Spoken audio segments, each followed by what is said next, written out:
Magandang gabi at welcome sa On The Record, an in-depth interview show ng I-24 News.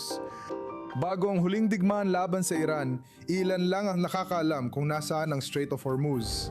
Mga taga-rehiyon, sumusubaybay sa pandaigdigang merkado at karamihan sa mga guru ng heograpiya. Pero mula nang isara ng Iran ang estratehikong daanan ng tubig kung saan dumadaan araw-araw ang 20% ng supply ng langis sa buong mundo. O kahit papaano, noong unang araw ng digmaan, noong Pebrero, halos kilala na ito ng lahat. Ayon sa Israel, inilunsad nilang operasyon laban sa Iran para alisin ang banta ng ballistic missile. Kanlaran, matapos mangako si Pangulong Trump sa mga nagpoprotesta laban sa rehimen na paparating ang tulong ayon sa kanya. Ngunit mabilis na ginawa ng Iran na krisis sa ekonomiya ang digmaan na nagdulot ng epekto sa pandaigdigang ekonomiya. Para ipaliwanag ang tinatawag ng pinakamalaking krisis sa enerhiya sa kasaysayan, kasama ko ngayon si Eyal Hashkes.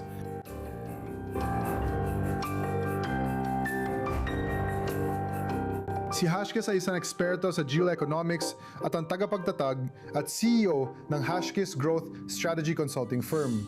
Siya rin ang may akda ng librong The Economic Swords.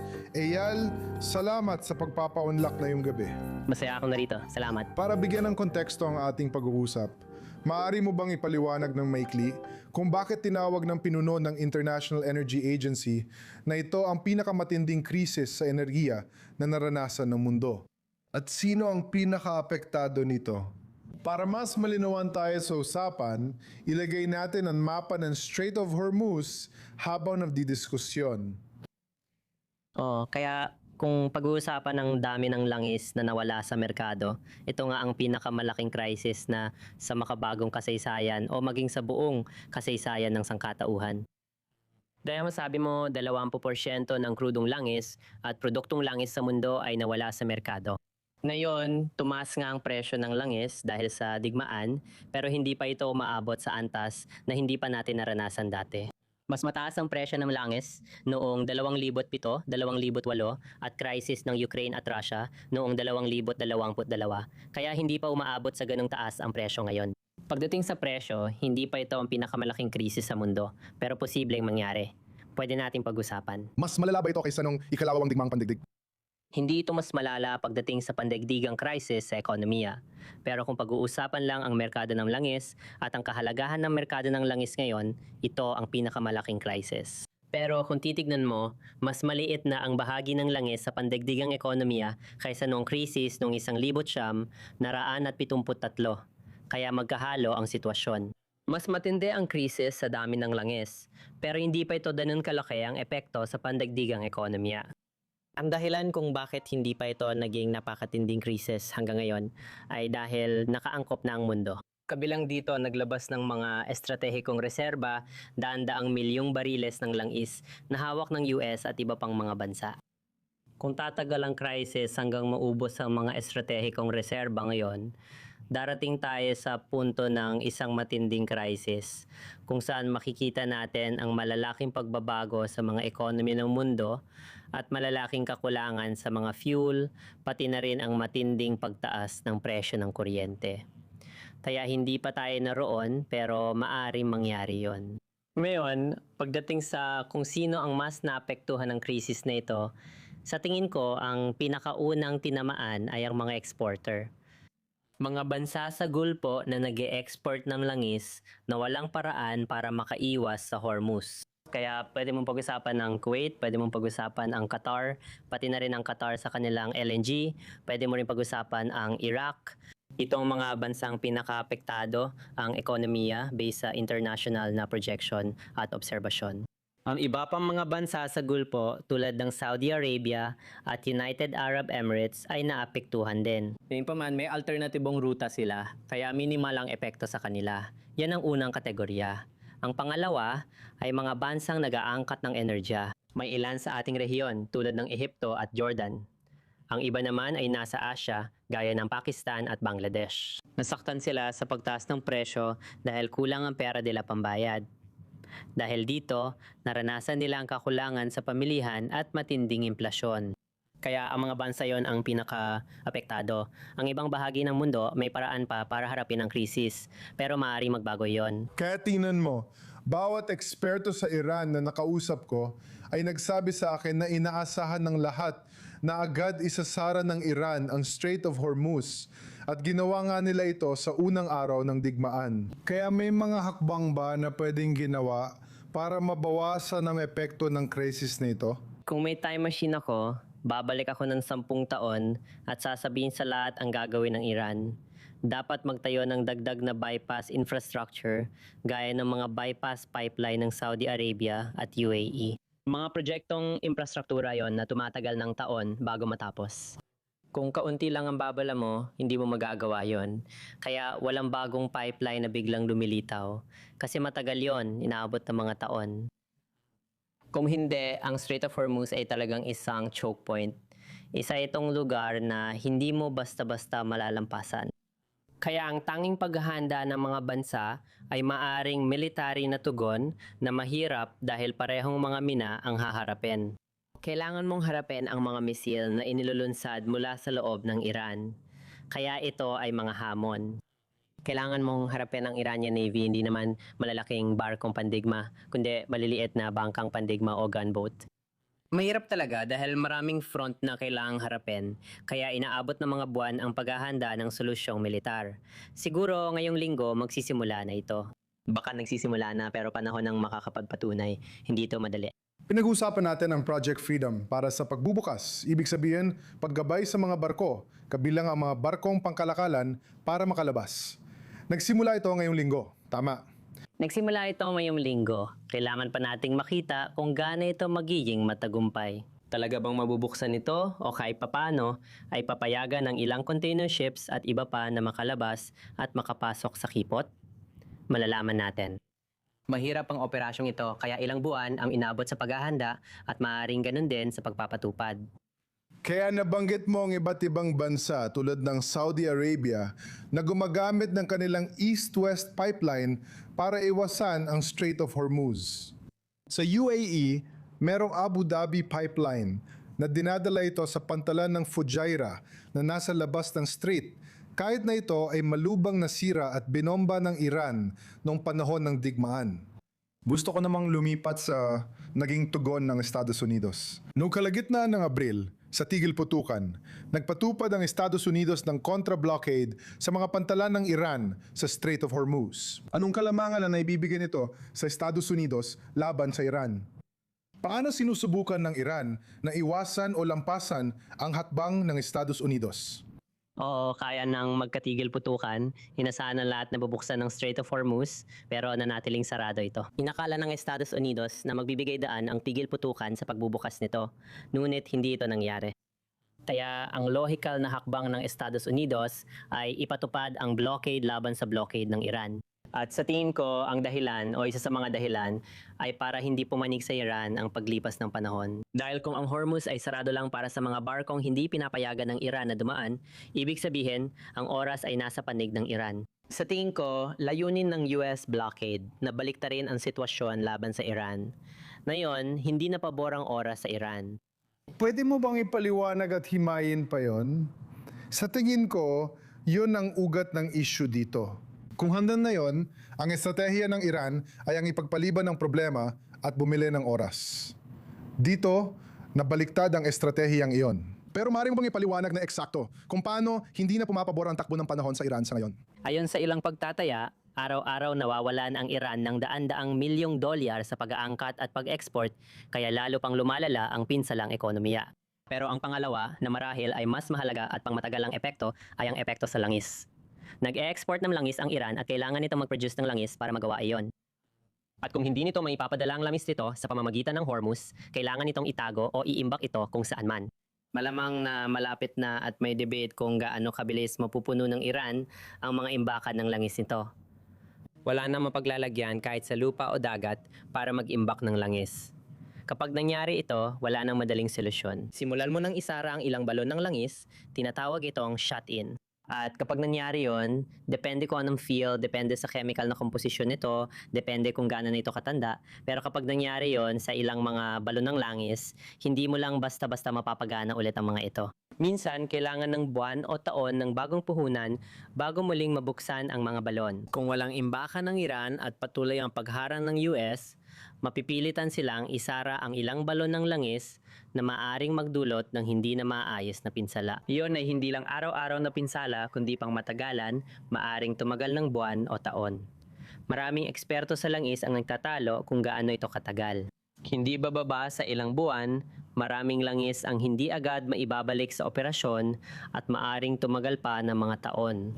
Ito ay pangmatagalang pinsala na makakaapekto sa kakayahan ng IRGC at rehimen ng Iran na muling mapunan ang pondo matapos ang malaking pinsalang pang-ekonomiya ng mismong digmaan. Sabi mo, may iba't ibang pagtataya pero bigyan mo naman kami ng tinatayang panahon o gaano katagal.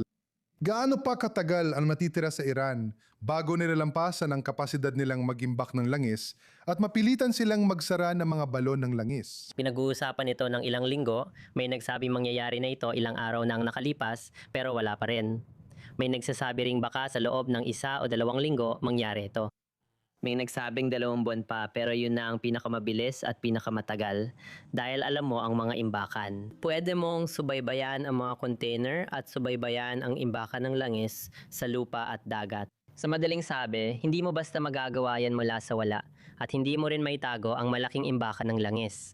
Kaya yon ang pagtataya at kung maghihintay tayo ng ilang linggo, malalaman natin. Kaya check na tumatakbo ng oras. Tumatakbo na ang oras. Tingnan mo, paano sinusubukan ng Iran o nagtatagumpay ba sila na lampasan ng blokadeng ito? Kaya may ilang barko na tila nakakadaan. Hindi ko alam ilan at depende kung sino ang pinapakinggan mo pero siguro hindi rin ganoon karami. Ang Iran ay isang napakalaking bansa, may napakalawak na lupain. Sa teorya, pwedeng iwasan ito gamit ang rutang panlupa para sa regular at langis na produkto pero hindi nito matutumbasan ang laki ng mga container ship at oil container. Hindi mo kayang tapatan yon at hindi kayang tapatan ng mga rutang panlupa yon.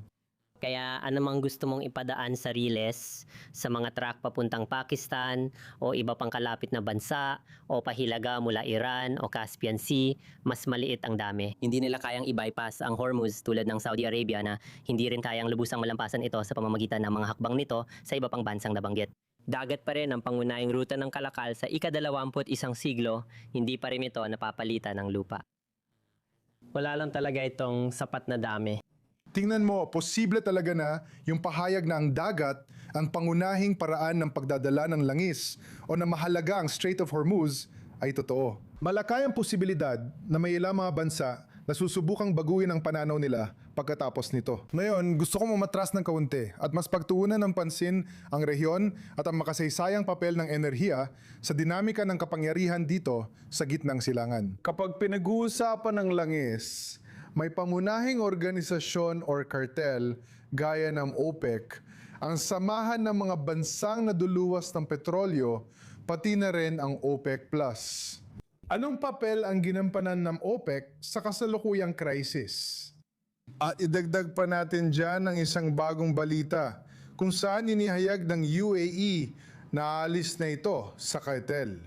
Paano maapektuhan ang grupo at posisyon nila? Kadalasan may mga production quota ang OPEC pero ngayon may physical na quota na ang pagharang sa Hormuz. Kaya kahit ang mababang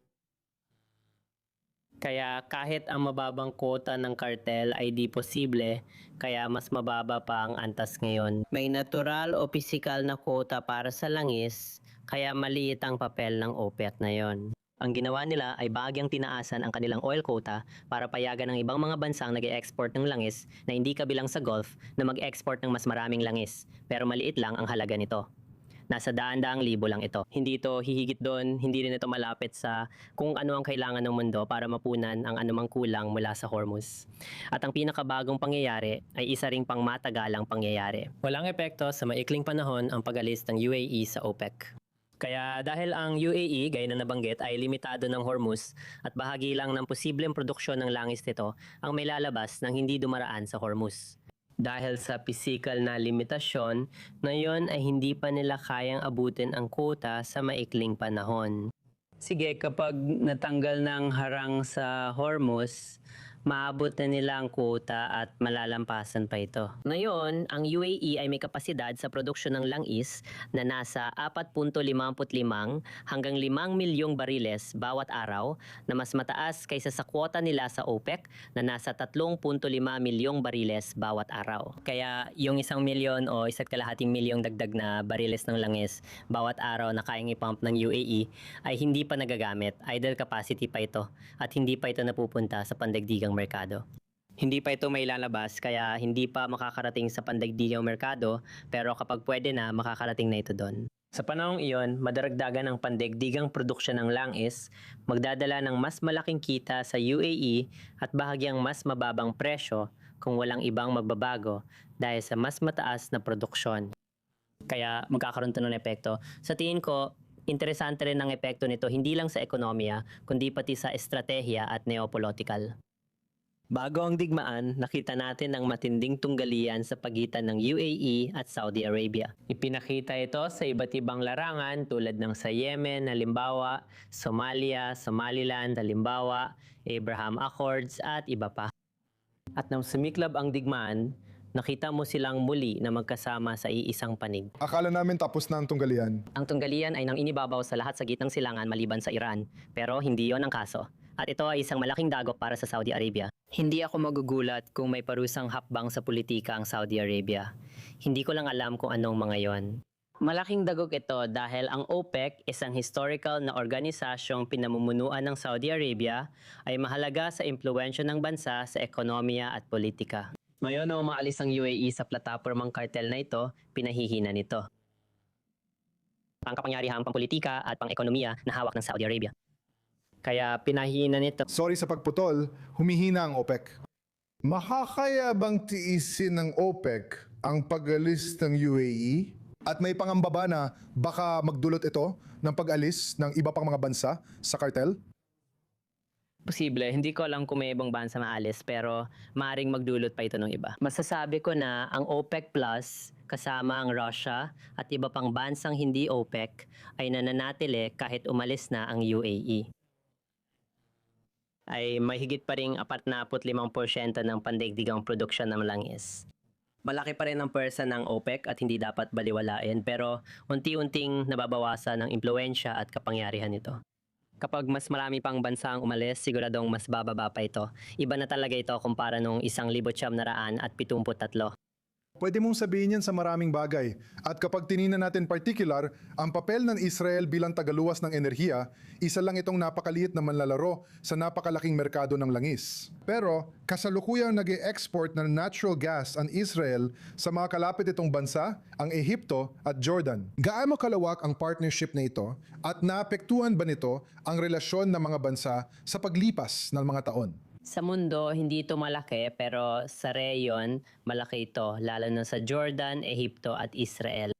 May mga maliliit na merkado na may malaking pangangailangan sa enerhiya, kabilang ang gas. Ganyan lang talaga kung paano pinapagana ang kuryente sa Ehipto at sa Jordan. Sa pamamagitan ng natural gas mula sa Israel. Marami dito ay sa pamamagitan ng natural gas mula sa Israel, karamihan nito sa Jordan at marami rin sa Ehipto. At kung hindi dumaloy ang gas, meron tayong ilang mga halimbawa ng ganyang kaso. Kailangan nilang gumawa ng agarang hakbang na nakakaapekto sa panloob na ekonomiya at posibleng sa panloob na katatagan at mas mataas na presyo. Nakikita nating pinapatay ang mga air conditioner sa mga pangunahing lugar at pinauwi ng maaga ang mga empleyado ng gobyerno para makatipid ng enerhiya nung hindi pa pumapasok ang gas mula Israel sa simula ng digmaan. Malaki ang epekto nito sa ekonomiya, pero ngayon ay dumadaloy na ito. Masasabi ko na ilang taon na ang nakalipas, nakita natin na nagkaroon nito ng positibong epekto sa ugnayang pampolitika ng Israel, Jordan at Ehipto.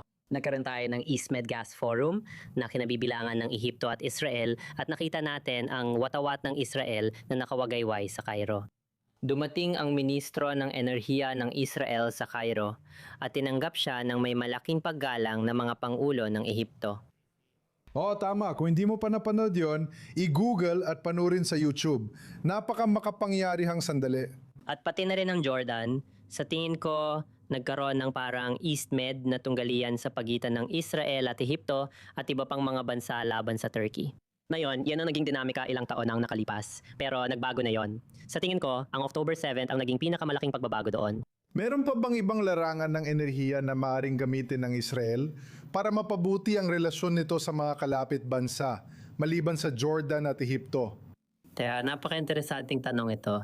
Ang gas ay pwedeng dumaloy saan man. May mga pagkakataon sa ilang bahagi ng taon na ang ilang gas mula sa Israel ay dumadaan sa Ehipto papuntang mga bansang Europeo gamit ang LNG. At malamang pati sa mga bansang wala namang diplomatikong relasyon ang Israel gaya ng Syria. Pero hindi direkta mula sa Israel yon. Dumadaan muna ito sa isang ikatlong partido, ang Ehipto. Sa ganung kaso, magiging sabik ang Europa na maging consumer ng gas mula Israel kung may infrastruktura para rito. Sa ngayon, wala pang ibang infrastruktura maliban sa nabanggit ko na dumadaan sa Ehipto. Sa tingin ko, pagdating sa langis, hindi naman talaga tagagawa ng langis ang Israel. Malaki itong consumer ng langis. Kaya hindi rin ganoon talaki ang potensyal doon. May mga usapan tungkol sa oil pipeline na pwedeng umiwas sa Hormuz, pero hindi pa ito mahalaga sa mga susunod na taon. Para sa akin, mas interesante ang kuryente dahil pwede itong i-generate tulad sa Israel gamit ang gas, solar at iba pa. I-export ito sa ibang bansa at pwede ring mag-import ng kuryente sa Israel tuwing peak hours. Kailangan mo ng mga linya ng kuryenteng nag-uugnay sa mga bansa para dyan. Mas madali at posible itong gawin kumpara sa oil or gas pipeline papuntang Europa o gitnang silangan. Sa totoo lang, ang koneksyon ng kuryente is ay mga proyektong may saysay gawin. Paano naman ang tubig? Naalala ko nung digmaan, nabasa ko sa mga pagsusuri mo na halos lahat ng kalapit bansa ng Israel ay kulang sa tubig. Samantalang wala namang problema sa tubig ang Israel. May napapapalampas bang pagkakataon ng Israel dito na gamitin ang tubig bilang paraan ng diplomasya? Oo, kasi wala namang sapat na tubig ang Israel para ibigay, kaunti lang para sa Jordan. Bahagi ito ng peace plan na dapat mapanatili. Sa tingin ko, marami pang magagawa ang Israel. Pwede nilang gamitin ang kaalaman sa tubig dahil napaluntian nila ang disyerto na di nagawa ng ibang bansa dahil ito sa kontrol ng mga Israeli sa supply chain. Ito ang pinakamahusay na gawain sa bawat bahagi ng supply chain, mula sa desalination hanggang sa paggamit ng tubig at lahat ng nasa pagitan, pati na rin ang pagproseso ng dumi sa alkantarilya at iba pa. Napagtagumpayan na ng Israel ang bawat bahagi ng supply chain at magagamit nila ang kaalaman at kadalubasaan para mapabuti ang pampulitikang katayuan sa riyon. Sa tingin ko, dapat gamitin ng Israel ito para sa mga kapartner, bansang may kapayapaan o malamig na kapayapaan, pati sa ilang populasyon sa mga bansang kaaway. I haven't seen, hindi ko pa nakita ang malawakang inisyatibo ng Israel na sana ay nangyari na. At sa tingin ko, yun ay isang mahalagang lakas ng Israel. Dapat gamitin hindi magbigay ng tubig pero ibigay ang kaalaman at ibahagi kung ano ang alam nitong gawin at kung ano ang nagawa na nito. Oo, tiyak na may matibay ng record ang Israel pagdating sa pagpapausbong ng disyerto gaya ng tawag dito ni Ben-Gurion. Tuloy na tayo sa huling bahagi ng palabas, ang rapid fire segment. Magpapakita ko ng 3 larawan, sabihin mo agad ang unang naisip mo. Ito si Pangulong Ahmed Dashaha ng Syria na nakikipagkita kay Erdogan ng Turkey sa palasyo ng Pangulo sa Ankara. Ngayon, sa lahat ng 3 larawang ito, ano ang unang pumapasok sa isip mo pagdating sa usaping enerhiya? Usaping enerhiya, sige, may Sunni Alliance na may potensyal para sa maraming ugnayan sa enerhiya. May langis ang Syria at malamang may mas marami pa itong gas na hindi pa napoproduce at kakaunti lang ang naproduce nila nitong nakaraang 10 hanggang 15 taon dahil sa digmaan. At gusto talaga ng Turkey na makakuha ng bahagi niyan para makinabang sa ekonomiya, pero para hilahin din ang Syria, ang bagong Syria, papalapit pa sa kanilang impluensya. Sa tingin ko, hindi dapat makialam ang Israel. Sa ngayon, masasabi kong ang Turkey, Syria at iba pang Sunni na bansa tulad ng Qatar ay parang karibal ng Israel. Hindi ko namang iniisip na kailangan ganon. Sa palagay ko, may mga kasunduang seguridad at ekonomiya na pwedeng pirmahan kasama ang Syria at ibang bansa. Sa tingin ko, dapat gamitin ng Israel ang kasalukuyang administrasyon at samantalahin ang kagustuhang makipagkasundo. Tuloy tayo sa susunod na larawan, si Pangulong Mohammed bin Zayed ng UAE at Koronang Prinsipe Mohammed bin Salman ng Saudi noong Setyembre 2025. Hindi ko inaasahang nakangiti pa sila ngayon. Sa enerhiya, anong napapansin mo sa larawang ito? May bago o lumang tunggalian sa pagitan ng UAE at Saudi Arabia at malinaw na ang epekto nito sa enerhiya ay tumutukoy sa OPEC. Sa tingin ko, magpapatuloy ang tunggaliang ito. Dapat nating maintindihan bilang mga Israeli na mas kilala ng dalawang taong yon ang isa't isa, lampas sa kaya nating maunawaan. Tunggaliang pang-ekonomiya, pampolitika, at pagkakaibigan sa parehong larangan. Sa tingin ko, komplikado ang relasyon nila na mahirap maintindihan ng mga Israeli. Nakikita natin ang tunggalian hindi lang sa enerhiya, kundi sa iba pang aspeto. Hindi ako sigurado na totoong magkaaway ang mga bansang ito. Sige, sa madaling sabi, si Xi Jinping ang presidente ng Sina. Oo, kaya ang Sina sa isang banda ay isang napakalaking consumer ng enerhiya mula sa gitnang silangan. Sa kabilang banda, sa tingin ko, naganda na talaga sila para sa ganitong posibilidad o marahil sa maraming posibilidad. Nakapag-ipon sila ng mga 1.4 bilyon na bariles ng langis bilang reserba. Kaya nilang lampasan ang krisis na ito at sa tingin ko, nag-diversify na rin sila. Nag-diversify na ang Sina ng pinagkukunan ng enerhiya, kabilang ang renewable at iba pang uri mula sa lokal at dayuhang suppliers sa iba't ibang bansa. Kaya nating lampasan ang krisis kung di ito tatagal ng ilang buwan, pero baka hindi na kung mas mahaba pa. Aktibo ang China sa gitnang silangan, pero hindi ko ito itinuturing na pangunahing global superpower at hindi pa talaga ito ganap na naroon. Pero posible ito sa hinaharap at iyon ay isang bagay na dapat bantayan. O sige Eyal, interesante yon pero kailangan na natin tapusin. Salamat sa pagsama ngayong gabi. Manood ulit sa susunod na linggo sa On The Record. Matatagpuan ninyo ang episode na yon at lahat ng naunang palabas sa YouTube at Spotify. Salamat sa panonood. Maraming salamat sa iyong